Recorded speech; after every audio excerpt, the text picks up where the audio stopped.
Hello and welcome to the Daily Atheist Morning Show. It is Monday, the 28th of September, 2020. I'm your host, the amazing Super Chris. I've got Andy Hall joining me this morning. We'll be here. I'll be dragging him in just a second. I hope you had a good weekend. I had a good weekend. It was kind of busy. Did some nerding stuff, did some non-nerding stuff, got to relax a little bit. There's crazy stuff. You saw the Trump taxes and all that stuff. It's all weird.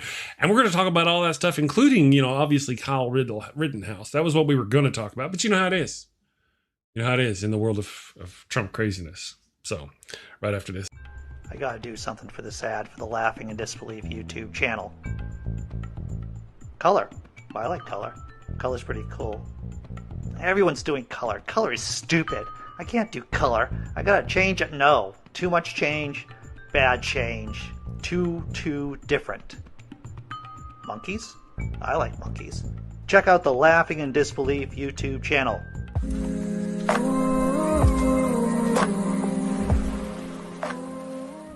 Here we go. All right. So good morning, everybody. Good morning, Andy. I hope you had a great weekend. I did. I watched more sport ball yesterday than I did during the entire year last year. Really? I did. I saw the Pats win over the Raiders, who are in Vegas, and then I saw the Celtics lose against the Heat. But really? And I my girlfriend is from Colorado, and the Pats were running up the score. Not the first time the Pats ran up the score. Wouldn't be the first time. Wouldn't be the first time. And she's like, why do you like watching this? It's when they're winning by so much. It's like, you see, this is what America's all about. We're all about running up the score on the other side. Yes, always stomping those who are down, stomping them while they're down the opponent, of course. Republican America understand that it's like that Glenn Ross play / movie. It's always be closing. The Patriots always believe in ABCs of always be touchdowning. That's what they believe in. There might be something wrong with that statement. I'm not sure. So, there might be. So when I watch the Pats run up the score, I'm thinking, this is what's wrong with Democrats. They don't want to run up the score. And that's what they need to do. I think you're right. I think that's a great analogy. I love it anytime I can sneak in the word anal. Good morning, Rage. Nokasuchi, how you doing, brother? Hey, good morning. All right. I'm not muted. I just crawling out of bed. My second alarm didn't go off.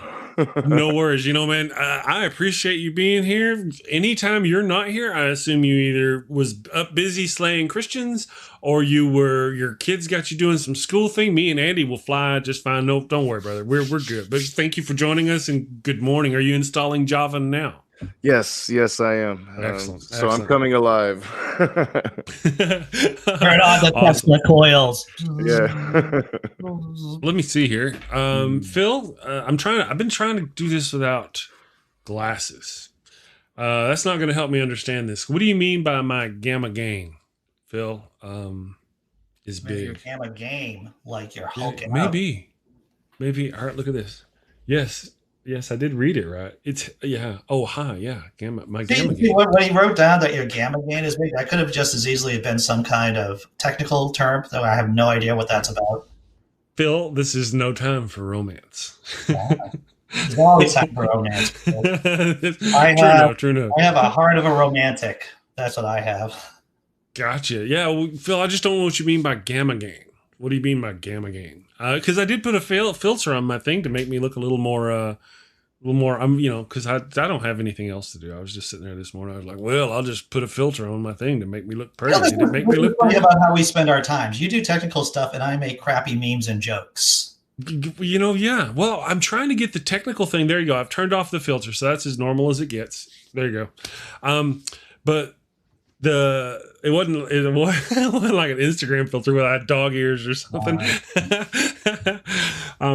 Yeah. So. Excuse me. There we go. I was choking up. All right. Before we get too far along, though, we were talking about something. I forgot what it was. Wait. There we go. Andy and the wife are on me about my glasses, so we're going to try this again. Good morning to everybody in the chat. Nice to have you with us this morning. The Damnation. I hope you all had a wonderful weekend. Phil Lister, Brainbug, Godless Granny. Good morning, Godless Granny. Cindy Plaza, The Rage. Blazing Wizard Hope was here this morning. Nice to have you with us. Ricardo Oliveira, nice to have you. Uri Bench, all wonderful people. Thank you all for joining us. It's been kind of crazy. I noticed that we have a kind of a phenomenon going on with just merely the title of the show. Before the show even starts, we had 12 thumbs up and 4 thumbs down for the show, just off the title. I don't know if that's like P. Mars coming and giving it 3 or 4, changing from this account and giving it a thumbs down, or if it's just kind of endemic of the how our country is, because that's about the right percentage when you stop and think about it. About a third ish of the people are for this stuff. Yeah, about 25%, I would imagine. The same people who supported Bush the Younger during the darkest days of the Iraq War are the same people who are supporting Donald Trump right now and who support this kind of ridiculousness. Bush the Younger. Bush the Younger. It makes it sound like some, ancient Roman. Oh, yeah. If only we had so much class. Right. True enough. Well, good morning to everybody over there in the damn nation. Good morning to everybody who's watching on Facebook. I put a link today on the main Facebook thing, so you can come over to YouTube and watch with us. And also I want to say hello to the people who watch on the podcast. Good morning, everybody. Now hope you all had a wonderful weekend, or safe, all that good stuff. Andy and I had a talk this morning just before the show, and one of the dynamics of one of the things about living in the Trump fascist era is that news happens so fast. Okay, so normally, here's my deal. I go, unless I know what's going to happen further in the week for the topic. Normally, I sit down and go, all right, what are we going to talk about tomorrow? So yesterday morning, I was like, what are we going to talk about tomorrow? And I happened to notice somebody was talking about this jerk, Kyle Rittenhouse, and how he's some kind of right-wing hero. And I was like, all right, we're going to talk about that. That's a normally for this show, where it's been going since we agreed we were going left, that'd be a perfectly normal topic. Well, this is the Trump did the thing with the taxes, The apocalypse moves very fast. Very fast. Very fast. Very fast. So, it's like those what are those elephant things? Mammoths with the grass in their belly who froze to death. It's kind of that fast happening. Anyway, so me and Andy were talking this morning about maybe what I should start doing is in the evening before I go to bed, or in the morning, first thing when I wake up, then I should create the show, because I'll be able to, because all this stuff with Trump's taxes broke yesterday after I made the show. Yeah, last night. Especially during election season, I think that's a wise choice, because there'll be more Sunday night surprises. Okay, that both the Republicans and the Democrats are going to be doing. Yep. Mammoth freezing fast, P. That's how fast it is. Mammoth. If mammoths everywhere watching this, they're going, shit. I'm just saying, that's how fast this is. Good morning, Paul Camish. Nice to have you with us. Amiga Nuts, native atheist. Good morning. Nice to have you guys with us. I'm trying to do the non-glasses thing again. So we should go over at least a little bit about the taxes with Trump, right? Just so that we're all on the same page, or at least the people in the chat are on the same page. Yeah. It's huge news when the billionaire president of the United States pays less taxes than I do. So. Well, true. All right. So absolutely. So that's kind of where I'm going. Obviously, yesterday, whenever I made the show, I didn't know this was going to happen. So we can take a moment. I just want to take a moment, kind of the opposite of maybe what you were, because if we start on the Trump taxes thing, it's going to eat the whole show and we'll be done. Real quick, I just want to say, I think Kyle Rittenhouse is a murderous little jackass who should go to jail for the rest of his life and be an example. The right wing are holding him up.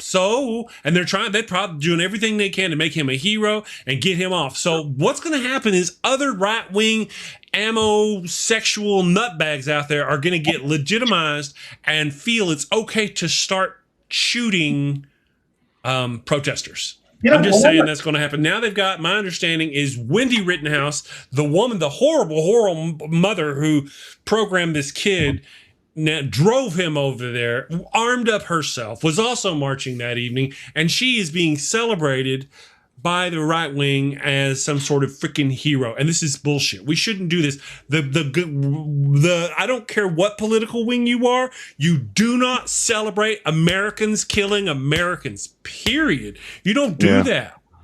Yeah, and that's what they're doing. They're glorifying this and celebrating it. So as soon as you guys are done reacting, we can talk about Trump and his taxes. I just wanted to get that off my chest. I heard that at a Trump rally, she got a standing ovation. Oh, yeah. That's what I heard, too. Yeah, that's... Yeah, and then that's sickening. Americans should not, especially American politicians, should not encourage the killing of other Americans for any reason. Yeah. Any reason. Yeah. It's bullshit. You know? Yeah. It's a little I have to tell you, when it comes to sentencing crimes, and this may seem a little un-American, but I would defer to whatever the Norwegians or Swedes or the Danes would do in this situation in terms of sentencing Mr. Rittenhouse, assuming that we would, all things being equal, that we would be able to provide the criminal in this case all the chances of rehabilitation those countries would give their criminals. That's all I'm saying. Oh yeah, two of my favorite people in the world, Smokey Saint and John the Mad Dogs Maddox, have went out of their way to justify and make excuses for Kyle Rittenhouse. Maddox actually went on Modern Day Debate and debated why he was justified to do what he did. So yeah, I mean, this is like a huge problem, and nobody should be glorifying a mass murderer. I mean, what the divisiveness in this country has went to a whole new high. There's a whole new level when we're celebrating, the death of liberals or the death of protesters, or we're celebrating a mass murderer. Right. And what's, and like I've said before, one of the prime characteristics of a society falling into or in a low-grade civil war is this kind of tit for tat. One tribe killing another tribe, and the other tribe responds, and it goes back and forth into this kind of feedback loop of crap. And I called it mass murder. And sorry, to be more accurate, just rampage would be better probably.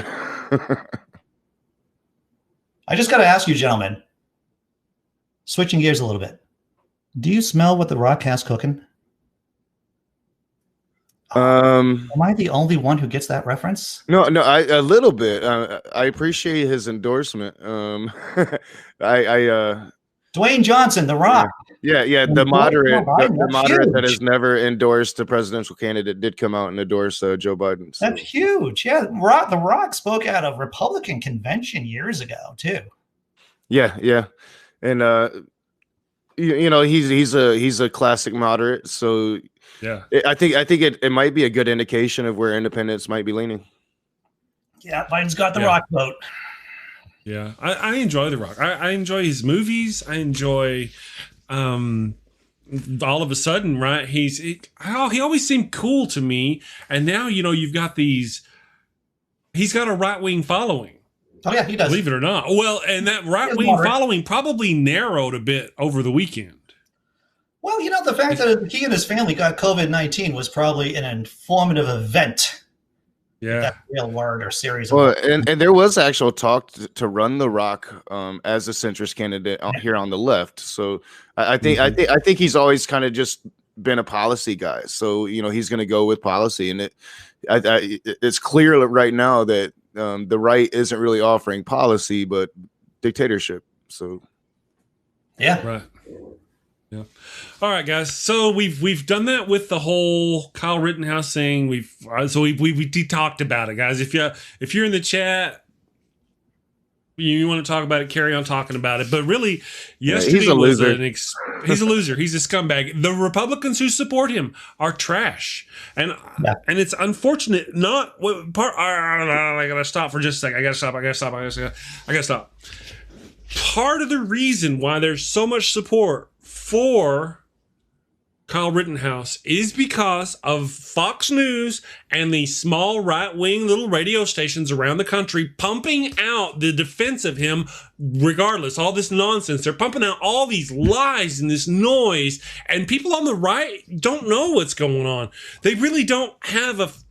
I mean, you'd be surprised. I am becoming more and more surprised about how people on the right don't know what's going on, and people on the left don't kind of know what's going on. You know, it's a bad example whenever we see a conservative try to vote twice or something, right? Or try to cheat. But when we catch our people doing it, we go, oh, shame on them. But whenever they catch their people doing bad things in the name of their cause, they make them into heroes. I want to say that from what I've seen on our side, there is a stream of over information and the fact that you get analysis paralysis. So that you just know so many things that it's difficult to get the signal through the noise, because that's the real problem in today's society, is that we have so much junk information out there that we don't understand what the real metrics are, or what to focus on. And I find a lot of my fellow liberals and progressives getting stuck in the weeds a lot of the time. Yeah. Now, one of the things we were talking about, hey, Nokasuchi, do you want to address that before we move on, brother? Oh, no, y'all addressed it pretty good. I'm good. Awesome sauce. All right, so now I've got a lot of scatterbrain going on. I'm trying to... I have an article about Trump's taxes, in case you want me to read a paragraph. That's where... Yes, please. Yes, Andy. Thank you. Right. So this is a CNN. It is an opinion piece. I just want to say that, because we should all know the difference between opinion pieces and the news, but it does quote on the news, and the New York Times article, the investigative journalism that is the lifeblood of our country. The name of the article is Tax Bombshell Reveals Trump's Image is a Sham. And I'll just read some of the nuts and bolts. In 2016 and 2017 each, Trump paid just $750 in federal income taxes, far less than many Americans who are working hard amid a deep recession to stay afloat. Trump took huge deductions, including $70,000 to take care of his hair, and also appeared to write off hundreds of thousands of dollars paying his daughter, Ivanka, as a consultant to the Trump Organization, according to the Times report. The story also reveals the extent to which Trump's status as president is being used to shore up his losing ventures. For example, his hotel in Washington, D.C., and his golf resorts. So I think that paragraph is very telling about what the president of the United States is doing or not doing regarding paying his taxes. Well, yeah, I think we've known for a long time that he wasn't as wealthy as he's claimed. And I'm not sure how they got their hands on his taxes. I'm still kind of finding out about this, but like, I think we've known that for a while. And we knew in 2016, like, he bragged about using tax loopholes in that debate with Hillary Clinton. You know, if I'm smart enough to do it, but I just can't think. I can't think that the Americans that support him, can support a man who is a billionaire that paid less taxes than they did. Like, I'm on the bottom rung of the economic ladder, and I paid more in taxes than he did. Oh yeah, dude, I'm with you on that. When I had a job, I was making less than $15 an hour, and yeah, I'm pretty sure I paid taxes, more taxes than that. So yeah, I wonder how. I mean, I'm in my own little echo chamber here. I'm curious as to how the people on the right are dealing with this. We know that there's a small percentage of his base that are not going to change their mind no matter what. Doesn't matter. Andy, what do you think? Have you noticed anything? Americans love cheaters. That's what I think. And I have some evidence to support my claims. Okay. All right. Indiana Jones. Iconic scene. He's running through this hamlet, this town. I don't know where it is. The gentleman comes out with a huge knife, with a huge sword, does this little sword thing, and Indiana Jones just pops him. Shoots him, yeah. Was that a fair fight? No. Did Indiana Jones cheat? Maybe he did. Maybe he did. Second, right? Butch Cassidy and the Sundance Kid. I don't know if whoever's seen it. This is an old school movie, but one of the characters was about to get into a knife fight with this huge dude. And before he gets into that fight, he goes, first, we have to clarify what the rules are to a knife fight. To which point the gentleman, the huge gentleman with a knife, says, "There are no rules to a knife fight." At which point our hero kicks this guy in the balls and says, "You are absolutely correct." That's funny. I'm not even going to bring up the New England Patriots for another time. But people, there is a strain in American thought going back to Mark Twain and A Yankee in King Arthur's Court, where the characters like popping off knights with his 6-shooter, that there is a strain that loves cheating and cheaters. Oh, right. I got a couple points I want to say about that. One is that here we can now, as far as Indiana Jones, I totally get a couple things. One in defense of, not that I'm terribly in defense of, one is that how many bad guys had he already fought? Had it been one-on-one, it'd been one thing, but he'd already been through several bad guys. So it's like several bad guys against one good guy. So two was, my understanding is that Harrison Ford had gotten a little bit of stomach poisoning from the water wherever they were shooting, and he wasn't feeling up to snuff. So instead of fighting it out, he's the one who asked if I could just shoot him, and that's why they did that. But again, I totally agree. Everything you say is true. How they got there in the story does not change the fact that people just love that this guy shot a guy's thing with the sword. Now, that being said, good morning, Maya Addison. I haven't seen you in a day or three. Good morning. Hope you're doing great. One of the things that I want to kind of point out is that on the right, there's this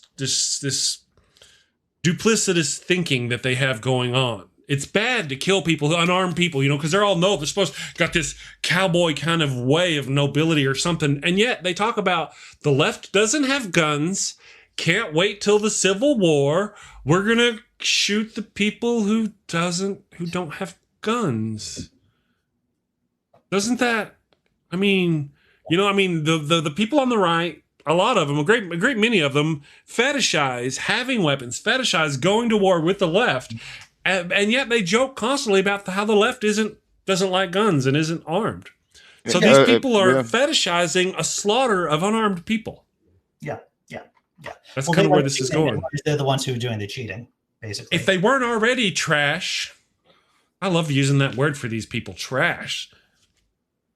Well, yeah, and the left used to be a lot more nonviolent than it is now. So they've already pushed the left to places where the left doesn't like to be, and there is that element. I've always wondered about it because I know a lot of gun nuts, and I know a lot of people that talk about the next Civil War, and I'm like, you're literally promoting going to war against people that don't believe in violence, that don't have weapons.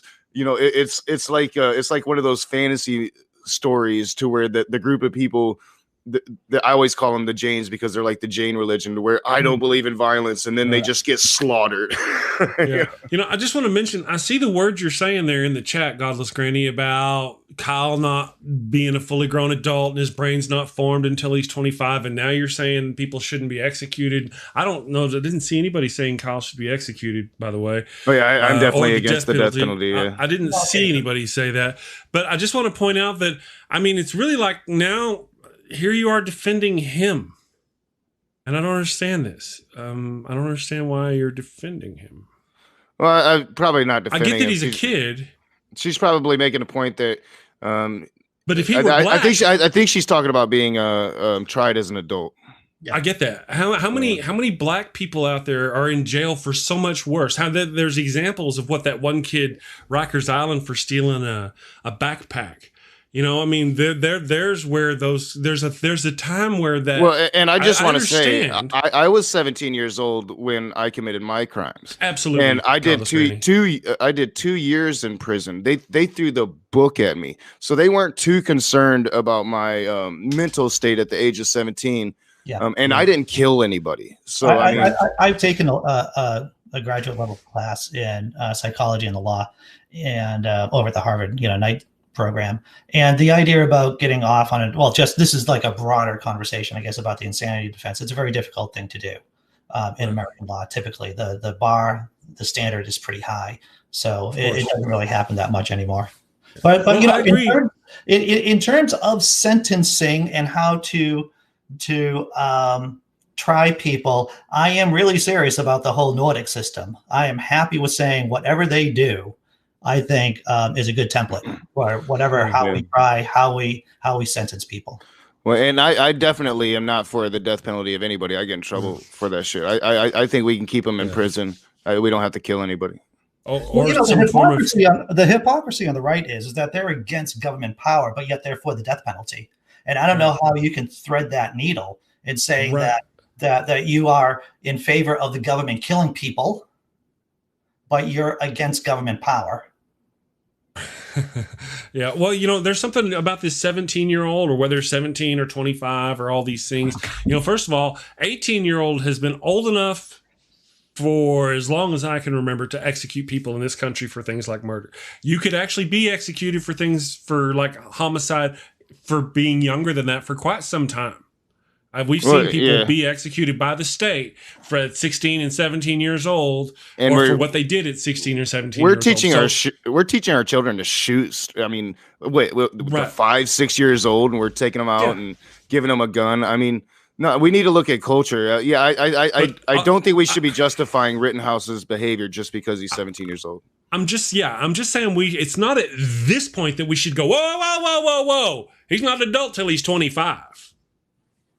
We should. I'm just saying. I noticed that their brains aren't fully developed until they're. And then we shouldn't put people on trial if they don't fully understand. I'm putting these three together, and I'm going. Well, when you say that though, you're saying he's not really culpable for his actions. And you know what? Everybody else in this country has been just fine at 18 getting executed for. Case of culpability.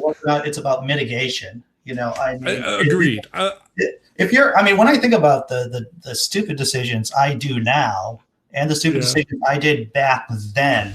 I would hope, well, I live in Massachusetts, so I would hope that if I did something and got caught for it, because everyone does stuff when they're young, right? Of course, everybody does stupid shit. Well, and I think that there is an argument that, this is the result of misinformation. This is a result of demonizing the other side, demonizing campaigns for the last 10 to 20 years. Rittenhouse is a product of that. Rittenhouse thought he was doing the right thing. I don't think anybody looking the video or he thinks that he was doing the right thing, and that includes killing people. That includes killing people. Absolutely. And so are the next ones. The next one out there who's walking out there killing liberals or killing libtards or killing people, protesters or BLM, he's going to be thinking the same thing. He's out there protecting somebody's thing. Before we go too far away from it, I need to walk back something. Godless Granny and everybody, whomever, I am not defending or even suggesting that we execute Kyle Rittenhouse. All I was saying was that we shouldn't apply those, let's be tender and loving to him all of a sudden when he that's all I'm saying. I would think he needs a trial, obviously, and then once found guilty, he needs to spend the rest of his life, or at least a good portion of his life, behind bars, getting some kind of rehabilitation. I agree. I think we should show no compassion. We need to set the example here. Yep, they're going to fight and try to get him off and lift him up as some kind of hero. That's what our conservative politicians are doing, and that's vile. It's vile that they had Wendy Rittenhouse and lifted her up. I want to speak to the idea, and I hear this bantered around every once in a while, about, he thought he was doing right. I have to tell you, there is a saying that writers use, and whenever I write a villain, I try to write them like this, is that every villain is a hero in their own story. Yep. Very few bad people think they are bad. Yeah, it doesn't matter. True. I'm sure every school shooter walking into a school thought they were in the right as well. So, it doesn't really matter what the perpetrator thinks. It matters, did he break the law and did he kill people? Yes, he did. And did he have to do that? Did he have to be there? No, he didn't. Right. No, he didn't. That's the whole deal. He did not have to be there. And, this is the deal that pisses me off about the right, is that they justify him being there. Oh, it was fine. Brave Kyle went across state lines to protect other people's property. Why are they so mad whenever other people of color cross state lines to protect people's lives? We're trying to save people's lives, and we are bad for that. He goes across state lines and tries to save people's property. He wasn't there to save shit. He was there to be a right-wing marcher and show off his gun and have fun and do the thing and look at the libtards. Exactly. These people don't buy these assault weapons. They buy the assault weapons because they want to use them. They're parading through the streets because they want to show them off. We have a very messed up culture in this country, and you can't even talk about it because then you're anti-constitutional. Well, you know, I used to have a friend down in Texas, and he would talk about the Obamites coming over the hill. He's got like ammo canisters full of, and he's got AR-15s and all kinds of weapons. And he's talking about someday the Obamites are going to be coming over the hill, and he's going to be pop, pop, pop. Excuse me. And it wasn't once. It's like often. You know, I would stay there at his place whenever I went through town. I was working for their company, and they let me stay there with him. And so, like, often it happened. So he fetishized this. This is something he thought about. He visioned it in his mind. Yeah. This. Okay, you know, I have something. I have another person right now. I'm sorry, Andy. I don't mean to overwalk you. I have another person that I love. And I don't want to tell you who it is. It's not. It's hard. It's hard. It's family. I love this person. Fetishizes running over protesters. Now, he will justify that's the new thing. Well, if they start pulling me out of car, I'm just going to start running them over, just mowing them down. But, you know, I'd be like, hold on, slow your roll. And there's a pun there, and I'm sorry for that. But let's unpack that a little bit. If they pull me out of my car, that's like, what he said. In what scenario does this weird does that happen to you? Does this prime up your central nervous system just to run over people? These are the things that I'd be concerned about.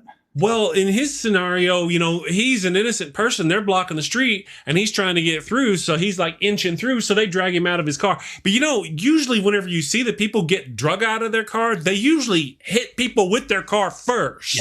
Yeah. And they've hurt people and they're getting drug out by the protesters. But see, the real key to this, now he did drop that in there, that little caveat, they have to be dragging me out of my car. But this isn't the first time he's talked about this. Yeah. He's talked about it on more than one occasion. This is the first time most recently. This is just this past weekend. Remember, I brought this up on the show, so you may even know who I'm talking about before. Back whenever the kids were protesting, they're walking out of high school and they were blocking streets. At that point, he was talking about, well, they were blocking streets and they ought to just be run over and they'd be run them down because that's what. And I'm like, well, you know, at first I thought that was, but now this is years later and he still talks about that stuff, especially drunk. He fetishizes this and it shames me. Yeah, what I speak to people when I talk about protest, because look, you know, everyone has been stuck in traffic. At this point, I believe everyone's been stuck in traffic because of a protest of some kind or another, or at least a vast majority of us. And the way that, because I get angry, sure, I got angry. I'm on Memorial Drive in Boston. I'm going to my job when I was still employed, and there's a protest, and I'm basically stuck. And the way that I look at it is that this is the price of doing business in a free society. That's all it is to it. This is the price of doing business. You get so many benefits for being a citizen of the United States of America in many ways, for many people, that if you have to sit in your freaking car every once in a while, then this is just the price of doing business. Just relax, calm down, just calm down, turn on your radio, do whatever, and just relax. Well, that's the problem. They're turning on their radio. That's right. I have mentioned this a couple times. I listen to Hannity. I listen to Limbaugh. Right now, they're going out of their way to play audios of people in their cars being attacked by protesters, and they'll just play the clip of what happens right before, and you can hear like the protesters are banging on the windows, and that'll be justification for running over people, but they never talk about what happened before. Had they already hit people? How did they get there in the middle of that crowd in their car? They don't talk about that, but they fear monger to the people listening to them about the evil left, and so they're working them up, and they're making it okay to run people over. And they've been talking about this since the No Dapple protest. This has been a strategy that they've had. You're right about that. Yeah. So, you know, I mean, having worked with violent people, it's about trying to stop the behavior before it starts, right? Being able to identify the signs. And when I hear someone talking like that, I see this as like the event before the event before the event. And that's why I'm like, sometimes you just got to relax and just slow down that train of thought, because and that's sometimes enough just to diffuse what they're going to do. Yeah, I agree. You know, I think both sides could take a couple steps back. I'm not speaking to protesters in the streets, civil unrest. It's been needed throughout the times of history. I'm talking about both sides of the political spectrum or vitriol towards the other. We could both take a couple steps back. But when you look at it, there is clearly a difference. There's the left trying to say, hey, this is what's right. We need to fight against what's going wrong here. We see this as un-American. And then there's the right saying the liberals are un-American. So there's a huge difference. I will have to say my experience so far in Extinction Rebellion, I went to my first protest on Friday, first in-person protest. And as I'm looking through the information, there is significant research that shows that nonviolent protests work more than violent protests. Nonviolent protest movements are more likely to get their goals than violent protest movements overall. So, it's a heavy lift to say that you got to be nonviolent while people are being violent to you. That goes against my yes right there. That's and I think the data's coming in, and I think it's very evident to see if you're actually paying attention. Most of the violence that's happening in the streets in these protests are being instigated by the police. Most, not all, but a very good chunk of that violence is being instigated by the police. It's either instigated or they just look away while the protesters are being attacked.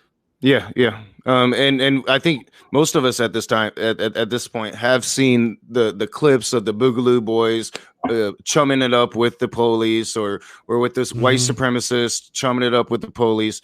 So I mean, who brands these people? Who's their branding agency? But it's just like that with the KKK and other crazy white supremacist organizations, boogaloos. The KKK had all the I mean, have you seen them? Boys. I mean, we're talking about possibly products of incest here. So possibly. You can say one thing about National Socialists: snazzy uniforms, good branding. Not suspenders in an AK. The Blazing Wizard Pope says, my grandfather was a resistance fighter during World War II. I never thought I would possibly end up in his situation. And what country was his dad in? In France or? I don't know where his dad is. He'll let us know in just a minute. Yeah, I mean it's those. I just America turning into I don't know. Here's a point I want to make though that I've had a thought about Denmark. Here's a thought I've had though is that we are at what point do we give up and go, okay, it's the fascist states of America now. Where do I get my little Gestapo hat? I was reading and I've been there.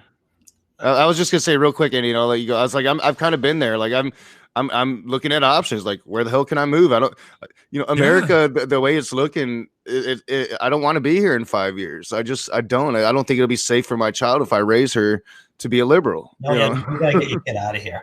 Yeah, you gotta get. I mean, that's well, this is like this. But by the end of this year, you will know the answer to that question. Well, or at least by the end of January. I'll have a good idea of what direction I'm going to be going. That's for sure. Well, I was reading an article by Lucian Greaves, co-founder of the Satanic Temple, about protesting, and he raised an interesting point that there are different kinds of protesting. There is protesting with discernible goals. For an example, we are marching for XYZ goals, and we expect legislators to act on those goals, or we expect a business to act on those goals. And that seems to be effective.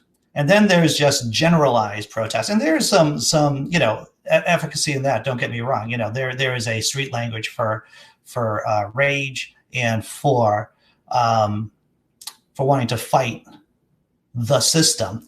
But when we think about protesting, organized protesting, it should have specific goals that the group wants to reach, that they want to have. Yeah, well, I think everybody can learn from No Dapple in the organization, the strategy, the goals. They took on one of the most. break down No Dapple for us before we go too far along. Break down No Dapple for us for All right, anybody who's not watching. so No Dapple was the Standing Rock Sioux tribe standing up against big oil and the federal government, and then it went from the Standing Rock Sioux tribe to this global movement where people from all over the world were flooding in to the Dakotas to stand up to big oil. So that's what No Dapple is, No Dakota Access Pipeline. So it was a movement to stop the Dakota Access Pipeline from going underneath a river there in the Dakotas. And we won. And then Trump came in, and one of the first things he did was sign an executive order taking away that victory. Now it's going through the courts, and we've won again because the courts are saying that Trump committed an illegal act. So that's the No Dapple, and it was a historic protest, and anybody interested in protests, especially now, should probably be looking at that, looking at the direct actions we took, the strategies, and how we kept that higher ground with nonviolence. The entire time. I wonder if it's I mean, like, can you name protests throughout history? There was the Selma. There's the Gandhi protest. You know, there's the Gandhi protest. The French, what led up to the French Revolution, I think, is pretty well documented. The protest there, and that's what I often say. Like, we are reliving history right now. America is having its moment right now. Yeah. You know. Yeah, we're having a very hard moment. I foresee obviously the continuing rise of the right wing, and then the fall of the right wing, and then the only difference though is it's not the same as it used to be. The right wing, again, I've said it before, they're intellectually backed by an outsider here in the United States. So whenever they screw up, they're not going to screw up as bad as they would on their own. They're not going to be as vulnerable. I'm very worried and interested to see what happens in the next 3 months. It isn't just the idea about Biden Harris getting into office. It's about changing the incentives in this country for politicians to act in a certain way. And that is against the interest of the country. That's true. And that's a heavy lift. I mean, if we can do that as a people, then we should be safe for another 50 years or 100 years or however often this kind of craziness occurs.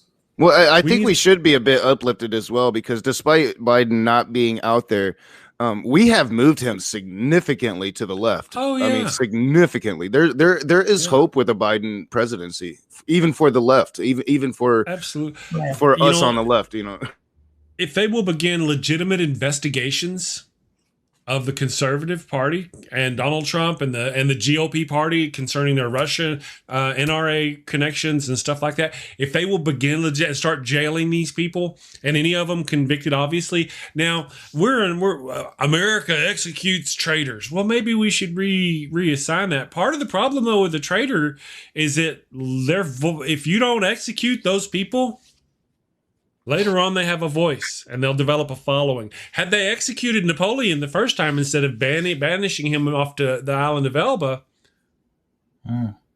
right? Yep. It'd have been a whole different world.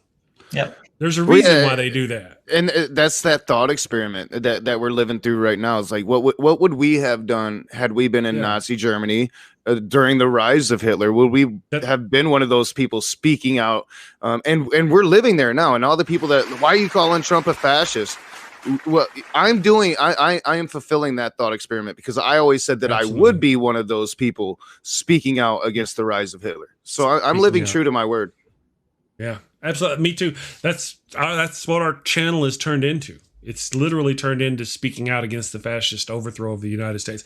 What happens though? I mean, do you guys think it'll get as bad? One of the things, the reason why the Nazi Germany collapsed the way it did, and the reason why there wasn't a lot of resurgence and a lot of fake news after the war, was because they killed all the motherfuckers. They killed all the Nazis. They killed all those right-wing son of a bitches who were out there willingly trying. Most of them willingly try. They thinned the herd really hard about all those people out there who were talking about those things. I want to just offer up two different models of occupation, one in Germany and one in Japan. In Germany, there were many more trials against high-level Nazis, people who were high-level, that had command decisions.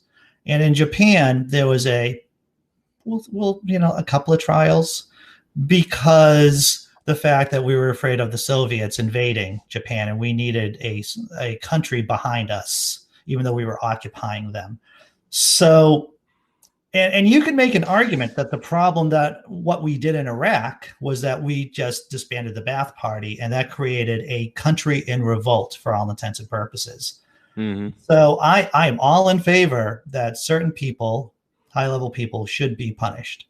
But purges create problems unless you do it a la Joe Stalin, and no one wants to do it Stalin. No one wants to do purges in that way. You know, I didn't say like a purge. I'm talking about legally. Take these people and do legal investigations. Yes, it would be a purge. That's what it would look like, and they'd certainly scream purge, especially those who would be the ones who do the purge. Yeah. And there are these societies that have been very divided that do truth and reconciliation.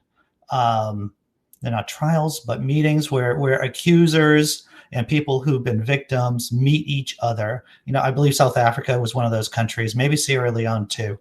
These truth and reconciliation committees where people try to mend, emotionally and try to make things go forward from that spot. I think Uganda did truth and reconciliation committees too.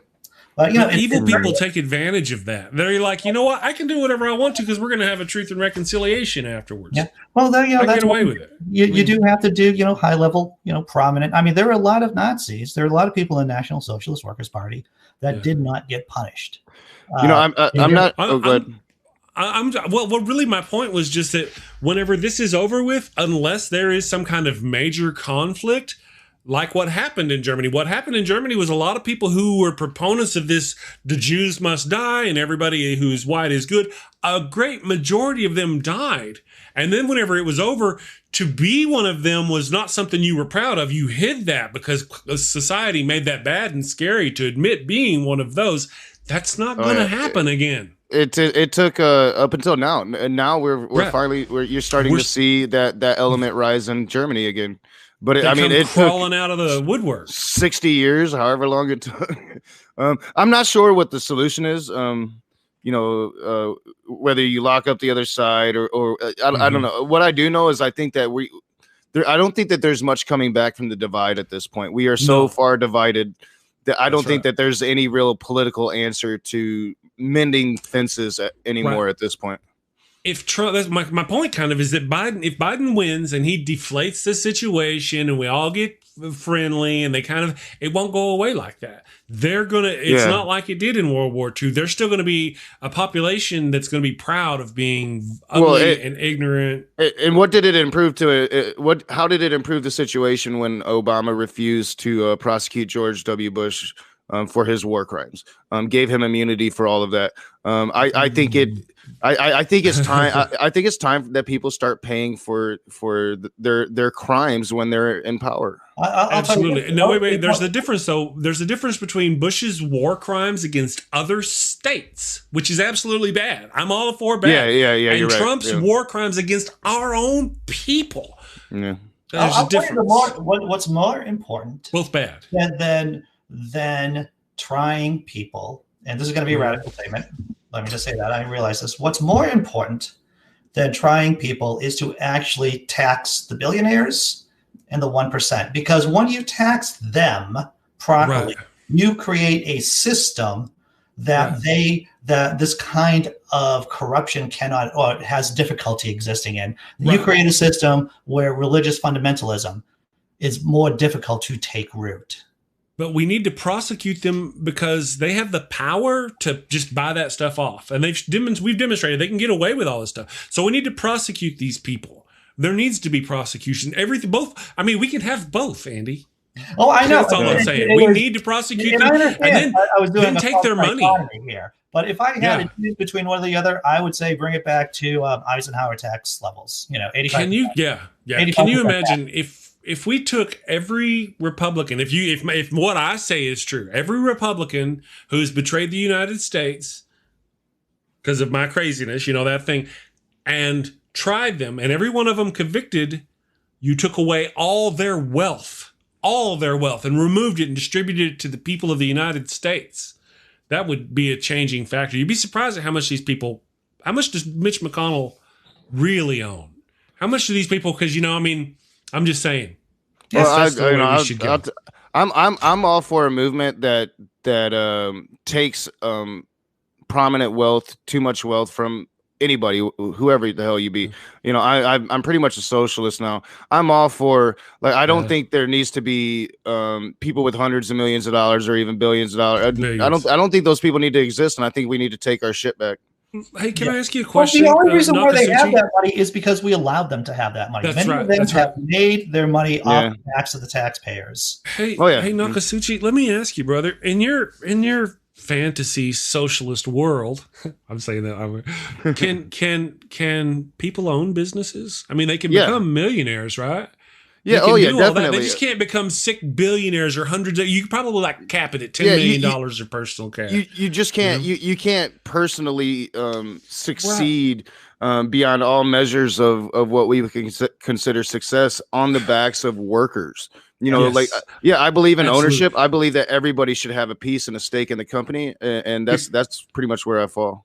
Yep. Right, because that's part of the lie. That's part of the big, huge lie that these right-wing ignorant people, I'm calling ignorant people because they just don't know. They're misled. They believe that in a socialist country, you can't have a business. The state owns it all. Well, where do these rich Chinese businessmen come from? Wait, did I? Yeah, I think they're confusing socialism with communism.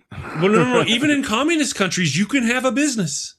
There's no society that I know of, except for maybe North Korea, where you don't own at least a portion of your business. Even in the United States, we are taxed so heavily and so misregulated that you would almost say we essentially, the businesses are for the state.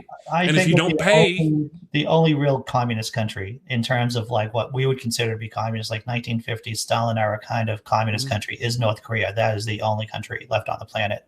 Right. Yeah, and even, North Korea, they just keep their people in the dirt, so everybody's equal, but they're living in the gutter, Yeah, so it's all; those are all kind of the differences.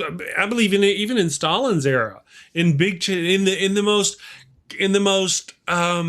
communist Chinese era ever in China, you could always have a business. There were always businessmen, and you answer to the state, and the state says what you have to do. Just like here, the words are different, the rules are different. Here we call it legislation, or here they call it there. Now, what happens if you don't follow those rules? Here they just kind of fine you and maybe shut down your business. There they execute you for selling the wrong thing. It's a little different, but still. I think the problem we've had with socialism is the same problem that we've had with capitalism, and that is leadership. If you have a ruthless dictator leading the socialist movement, leading the socialist country, well, that dictator is going to do dictator things. It's not the socialism; it's the dictator.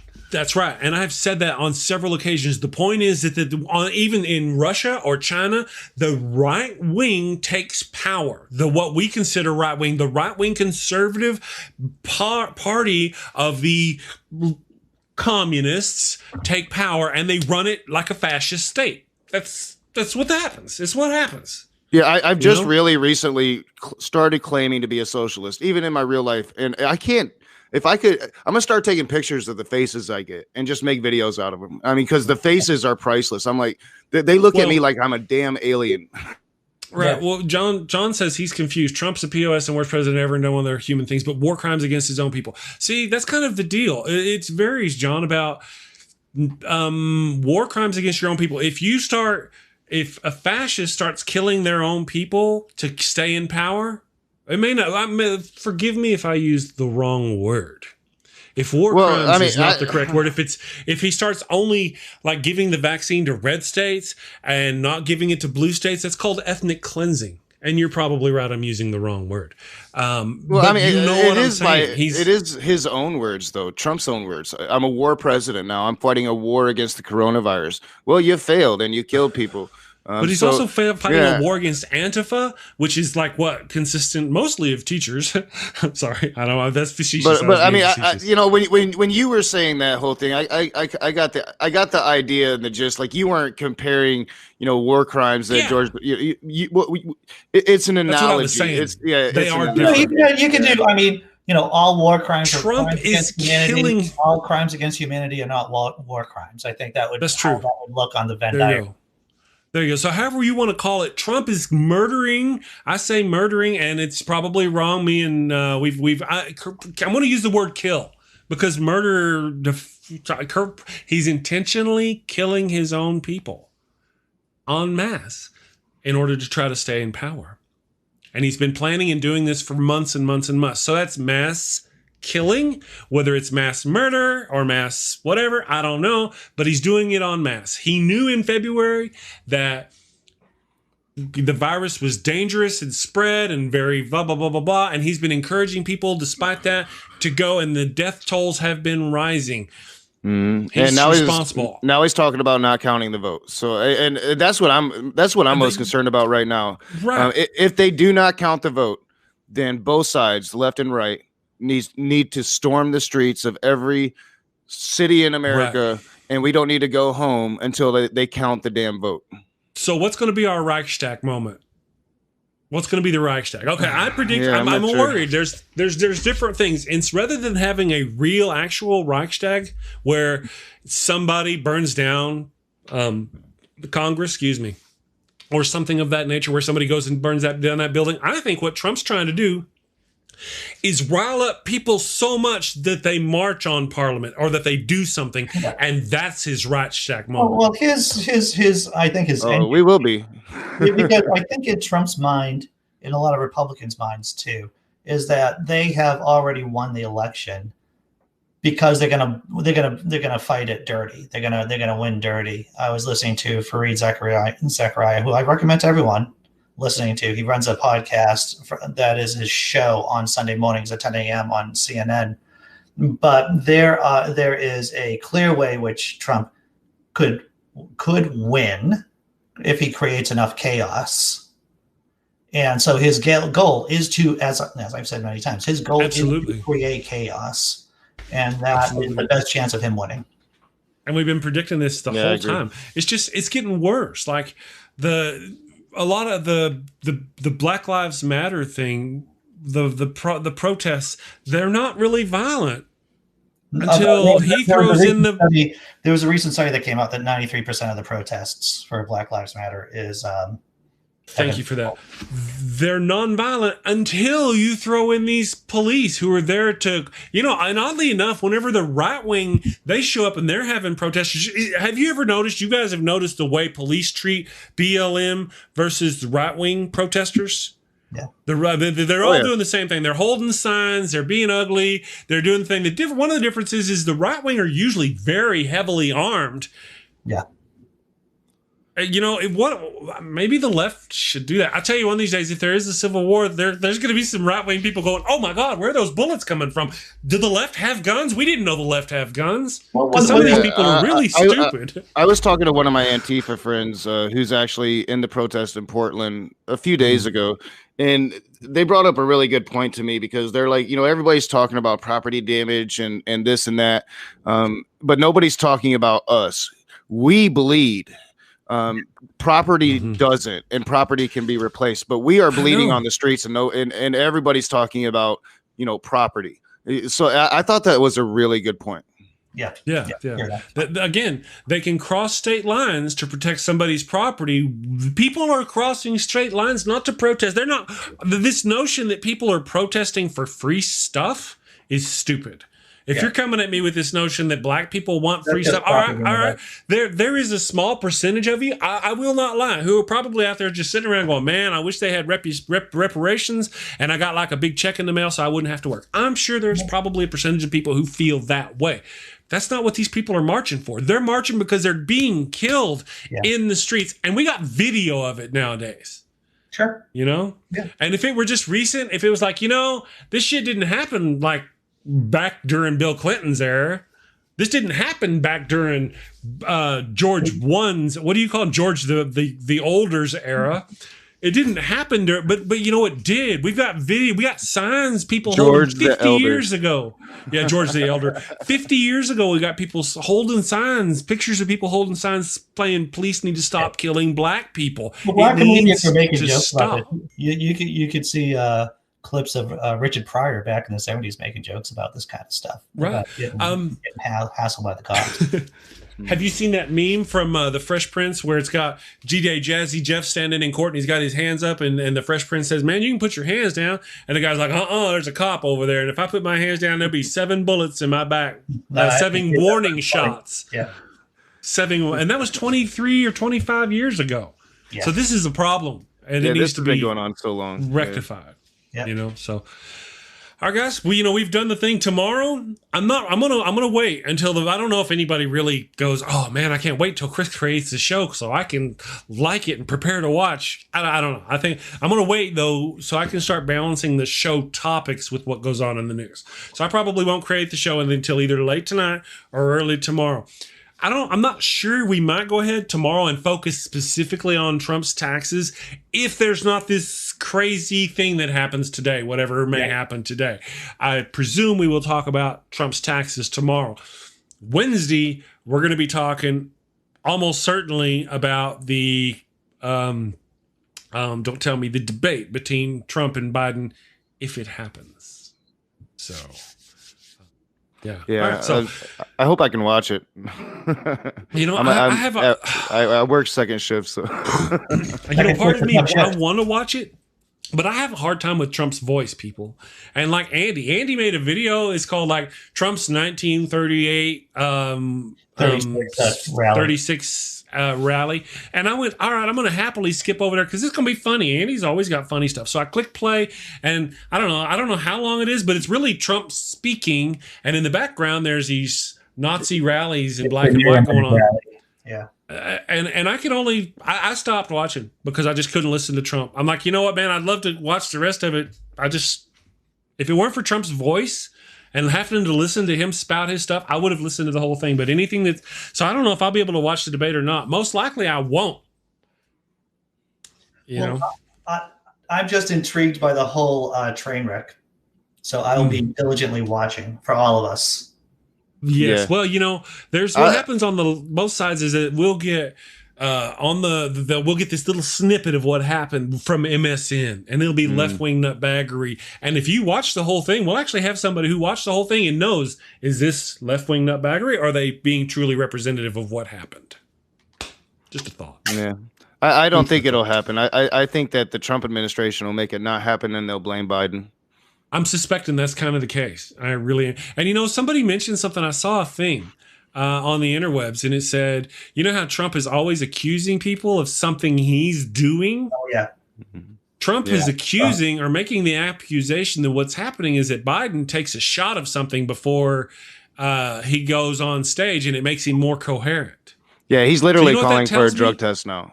Trump that's telling me that Trump is probably taking a shot of something before he speaks to make him coherent. Well, if I was Biden, I would just say, I'll take a blood test as long as you get a polygraph test. And how about just matching blood tests? Hey, let's just matching blood tests. If you're going to do it, I'll do it. Let's see how much Ritalin is in there. How much Ritalin do you snort every day? Does he snort the Ritalin? Is that what happens? Is that what he's kind of trying to do? Does he snort Ritalin before he goes up on stage, Trump? Well, I think cocaine is out of your system in like 24 hours. So, I mean, I think the president might be okay. I've always said that Trump was a cokehead since the first. You think so? The second debate with Hillary Clinton, if you go back and watch it, he's sniffling and snorting, and I made a video. It was my first video that went over 1,000 views, and it was Trump high on cocaine in last night's debate? Really, I mean, I totally get that, and I would never be against you and actually for Trump. The only thing is, like, it could have been allergies. Oh yeah, it could have been a lot of things. I was it was a joke. I was having fun. No, I get you. Absolutely. But you never know. But I've heard the whole deal about him snorting Ritalin, and I don't know either one. Anytime he accuses somebody something, remember he said this is going to be the most rigged election in history because the liberals are. He's admitting something there. Oh yeah. Every time. Yeah, and I'm looking at chat, and Fi says that yes, there's talk about him on The Apprentice, meth too. So I mean, there's always been kind of talk about. I mean, he came up in the real estate New York business scene in the 80s. Yeah. The dude was doing some coke. Well, I tell you what, if it comes to the day that he clutches his chest and keels over, I want to say something ugly. I want it to happen during a speech or something. Because if it happens alone, like on the toilet, like Elvis, there'll be all these damn conspiracy theories about. Well, there'll always be conspiracy theories, no doubt. No matter but at what, least if it happened, if it happened on live TV or something, they would not. It would be more realistic. I mean, they would believe more believers. I don't know what I'm trying to say. And I but just you know want to what I'm say saying. that in case Trump does stroke out on national television, I will appreciate it for all of us. If you people feel like you don't want to feel those feelings, I will feel it for all of us. Yeah. It's not that we would want to wish those sorts of No. things on people. Of course not. That'd be horrible. That'd make us It horrible. would be horrible. But, I'm going to go ahead and end the stream now and say thank you to you guys. And then I'm going to say bye to everybody else. And then we can go ahead and talk about how fucking awesome that would be if it happened. I mean, thank you, Andy, for being on the show. What do you got going on today? I actually have or this week? A friend of mine who is a professional dog trainer. She has written a couple of books. She runs a podcast. And she's going to be talking all about dogs on Thursday on my channel. You got some questions about dogs? Oh, Some funny stories about dogs, training dogs. I've known her for years.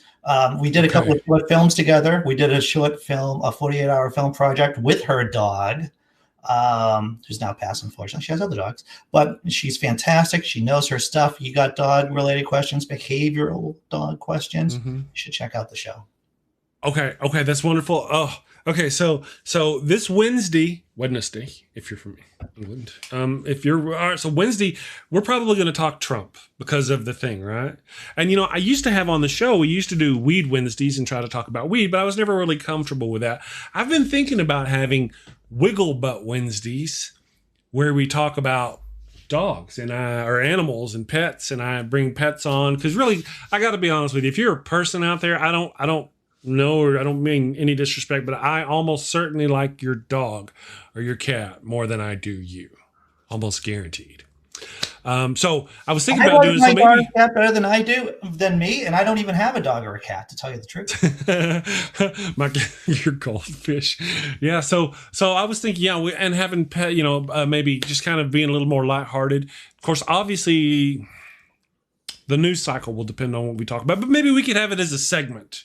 We could start the show with Weed Wednesday and then go, or not Weed Wednesday, but Wiggle Butt Wednesday, and talk about, hey, here's my dog. This is my dog. If I can catch the Jack, that'd be fun.